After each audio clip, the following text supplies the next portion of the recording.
नाकाबंदी के दौरान जो व्हीकल चेकिंग कर रहे थे, उसमें हमको कल शाम एक संदिग्ध गाड़ी मिला, जो I-20 का गाड़ी, जो लग रहा था कि जिसमें कुछ हेवी आइटम ट्रांसपोर्ट कर रहे थे। तो उस सस्पिशन के आधार पे हमने व्हीकल उसको चेकिंग किया। उसमें हमको बैटरीज़ का जो मेटल प्लेट्स होते हैं वो मिला है, और हमारा नॉलेज में था कि काफ़ी ज़्यादा स्कूल से बैटरीज़ का चोरी हो रहा था पिछले 3-4 साल से। तो उस सस्पिशन के दौरान जो गाड़ी में जो 5 लोग हमको मिला था, उनसे पूछताछ की गई थी। उसने ठीक से जवाब नहीं दे पाया कि वो मेटल प्लेट्स कहाँ से लेके आया था, कहाँ लेके जा रहा था।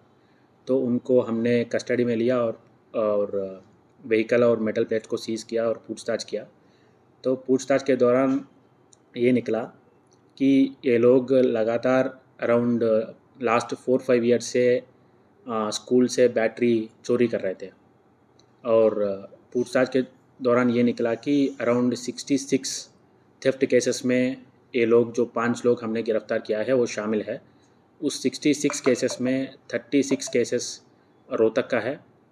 रोहतक का 36 केसेस में 7 व्हीकल थेफ्ट है, जो 2 व्हीलर का थेफ्ट है, और 29 केसेस स्कूल से बैटरी चोरी है। और बाकी 30 केसेस जो है स्कूल से बैटरी चोरी है बाकी ज़िलों में, जिसमें सोनीपत, पानीपत, झज्जर, भिवानी, चरखी और जींद शामिल है। तो इनका मोडस ऑपरेंडी ये है कि पहले ये लोग बाइक को चोरी करते थे। बाइक को खास तौर पे उस बाइक को ढूंढते थे कि जिसका लॉकिंग सिस्टम थोड़ा पुराना हो गया, जिसका साइड लॉक नहीं लगाया गया, जो ऑथराइज्ड पार्किंग में नहीं है, जहाँ टोकन सिस्टम बेस्ड पार्किंग है वहाँ कभी ये लोग ने चोरी नहीं किया। जहाँ इलीगल पार्किंग है तो वहाँ ये लोग चोरी करते थे। वहाँ से बाइक चोरी करके उस चोरी हुआ बाइक यूज़ करके स्कूल्स का रेक्की करते थे। और स्कूल्स भी वो स्कूल ये लोग ढूंढते थे जो गांव का बाहर है, जहाँ स्कूल के आसपास कोई रेसिडेंशियल एरियाज या कुछ नहीं है, और जिसमें जहाँ बैटरी जिस रूम में होते हैं, उस बैटरी और चौकीदार का जो सीटिंग एरिया या रेस्टिंग पॉइंट जो होते हैं, उन दोनों के बीच में गैप जहाँ ज़्यादा है, और जहाँ ठीक से चौकीदार का सिस्टम नहीं है, उस स्कूल को पहचानते थे, रेक्की करते थे। और रेक्की के दौरान कुछ एरिया भी आइडेंटिफाई करते थे जहाँ, हाँ, चोरी हुआ सामान को 1-2 दिन तक रखने के लिए।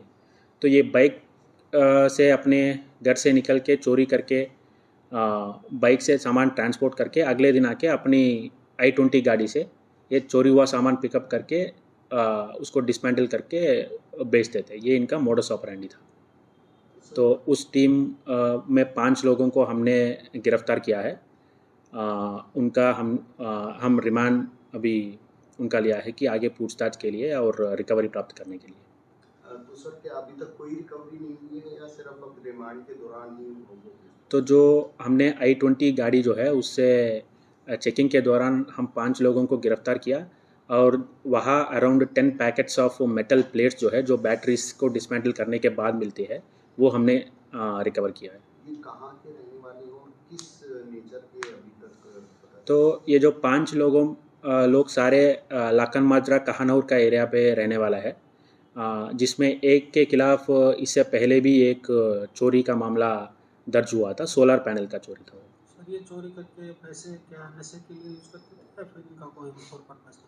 तो वो इंट्रोगेशन, आगे की इन्वेस्टिगेशन जो होती है उसमें हमारा प्रयास ये रहेगा कि चोरी हुआ सामान को पूरा चेन जो है, कहाँ बेचते थे, उसको डिसमेंटल करके कहाँ आगे सेल करते थे, और जो खरीदते थे क्या इरादा से खरीदते थे, क्योंकि चोरी हुआ सामान को जानबूझ के खरीदना भी अपने आप में अपराध है, जो 411 IPC और 317 BNS के तहत पनिशेबल है।